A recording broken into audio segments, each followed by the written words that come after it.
দলের চাপে কিছুটা পিছু হটলেও ইঙ্গিতবাহী কার্টুন শেয়ার করে আবারও বিতর্কের ইন্ধন জোগালেন সুখেন্দু শেখর রায়। লালবাজারের ডাক পেয়ে আদালতে বলেছেন বিভ্রান্ত হয়ে ভুল তথ্য দিয়ে ফেলেছেন। আর সেই সুখেন্দু শেখরেরই ফের তাৎপর্যপূর্ণ পোস্ট সংবাদ মাধ্যমে, সমাজ মাধ্যমে বলা ভালো।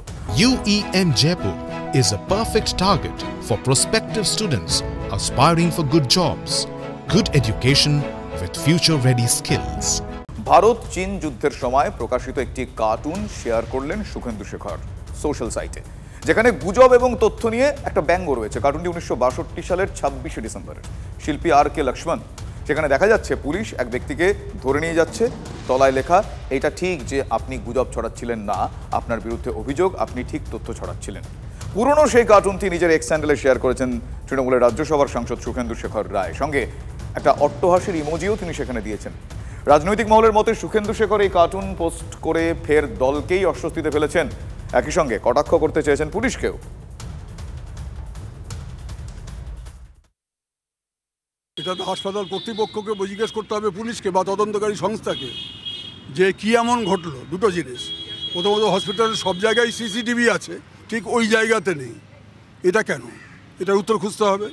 এটার উত্তর খুঁজতে হবে যে ওকে ওই সেমিনার হলের মধ্যেই এই কাণ্ড ঘটানো হয়েছিল, নাকি ওই পাশের ঘরটায় করে নিয়ে তারপর তাকে লাশটাকে নিয়ে এসে সেমিনার হলে ফেলা হয়েছিল। এই প্রশ্ন উঠতে পারে। নইলে হঠাৎ করে ওই ঘরটা আজকেই ভাঙবার দরকার পড়লো কেন? এই প্রশ্নগুলোর তো কোনো সদুত্তর নেই, কোথাও নেই, কোনো ব্যাখ্যা নেই।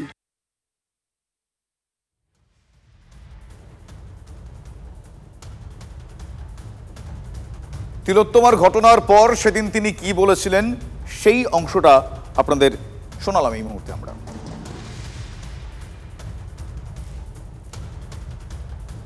এরপর বিতর্ক যথেষ্টই দানা বাঁধে। তারপর আবারও তিনি নতুন পোস্ট করলেন 1962 সালের 26শে ডিসেম্বরের একটা পোস্ট, যে পোস্ট আপনারা দেখছেন। তৃণমূল দলে আমি বারবার বলেছি, তৃণমূল দলের সবাই তো আর পার্থ চ্যাটার্জি বা কেষ্টা হয়ে যায়নি, বা রেশন মন্ত্রী হয়ে যায়নি। তৃণমূল দলে অনেক সেনার এলিমেন্ট আছে, অনেক ভালো লোক আছে, অনেকে মানুষের জন্য তাদের পাশে থেকে কাজ করবার ইচ্ছা নিয়ে রাজনীতি করছে। আমরা after all at the end of the day, দিনের শেষে আমরা তো সবাই মানুষ। আমাদের ঘর আছে, আমাদের পরিবার আছে, আমাদের মা আছে, আমাদের বোন আছে, তাই আমাদের মধ্যে ভাবাবেগও আছে। সোশ্যাল মিডিয়া থেকেই যদি কেউ কোনো পোস্ট করেন, তাহলে বেশি পুরনো জিনিস পোস্ট করবেন না, আর অন্য ক্ষেত্রে তৈরির জিনিসটা এখানে পোস্ট না করাই ভালো। সোশ্যাল মিডিয়া থেকে পোস্ট করতে গেলে টাটকা জিনিস পোস্ট করা ভালো, কোনো অসুবিধা হচ্ছে না। উনি সংখ্যা আরও বাড়াতে পারেন পোস্টে, মাত্র একটা দুটো করছেন কেন? আওয়ারলি পোস্ট করুন। জাস্টিসটা দেবে CBI, তদন্ত CBI এর হাতে, মামলা সুপ্রিম কোর্টের হাতে।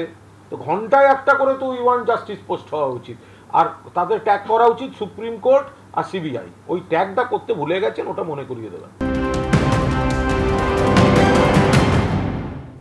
তিলোত্তমা ধর্ষণ খুনের ঘটনার 15 দিন পার হয়ে গিয়েছে। এতদিন পর টনক নড়ল পুলিশ প্রশাসনের। আরজিকরের ঘটনা থেকে শিক্ষা নিয়ে 18 দফা নির্দেশিকা জারি করেছে রাজ্য পুলিশ।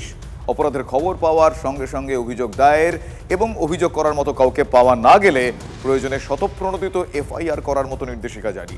তিলোত্তমা কাণ্ডে তথ্য প্রমাণ লোপাটের অভিযোগ উঠেছে বারবার, আর সেই ঘটনা থেকে শিক্ষা নিয়ে ঘটনাস্থলে টেপ দিয়ে ঘিরে সংরক্ষণ করার নির্দেশিকা জারি। পরিবারকে সঠিক তথ্য দেওয়া থেকে শুরু করে সোশ্যাল মিডিয়াতে নজরদারি বাড়ানোর নির্দেশ রাজ্য পুলিশের। আর সব স্তরের পুলিশ কর্মীদের এই বিষয় নিয়ে সচেতন করার নির্দেশ জোনাল ADG বা IG পদমর্যাদার অফিসারদের।